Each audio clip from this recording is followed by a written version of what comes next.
Steve, it does really seem like the saber rattling has been amplified lately. What do we know?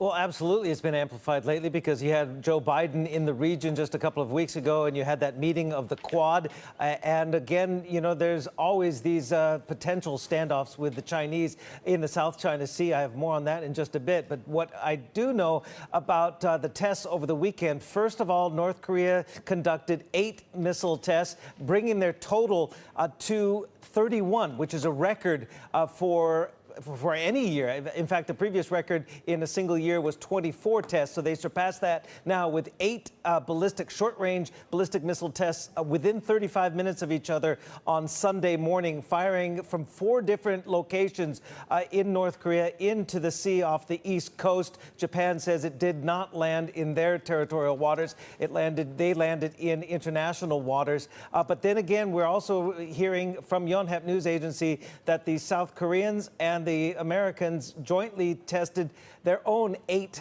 missile tests this morning, ground-to-ground tactical missiles at about 4:45 this morning, Monday morning, for about 10 minutes.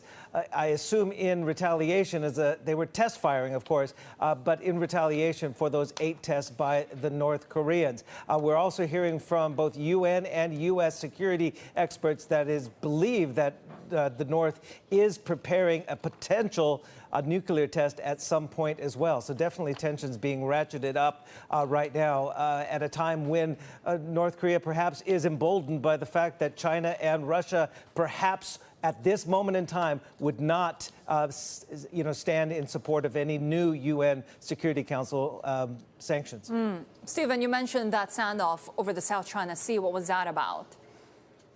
Yeah, so the Australian Royal Air Force is saying that a P-8, which is an American Poseidon surveillance aircraft back on May 26th, was reportedly intercepted over the South China Sea by a J-16 Chinese fighter jet. And the Australian Navy essentially, or Air Force essentially says that the Chinese fighter jet conducted a fairly dangerous maneuver, pulling up alongside the P-8 surveillance plane and then doing another maneuver to cut in front. So essentially intercepting over international waters in the South China Sea. So again, it's another incident of perhaps provocation, at least what the Australians say that the Chinese did. This comes a couple of weeks after we heard the Canadian Air Force also had a few of its surveillance aircraft over the East China Sea, intercepted by Chinese fighter jets as well, when those Canadian aircraft were there under to protect the UN sanctions against North Korea. So yes, there's more tensions right now at a heightened sensitive time.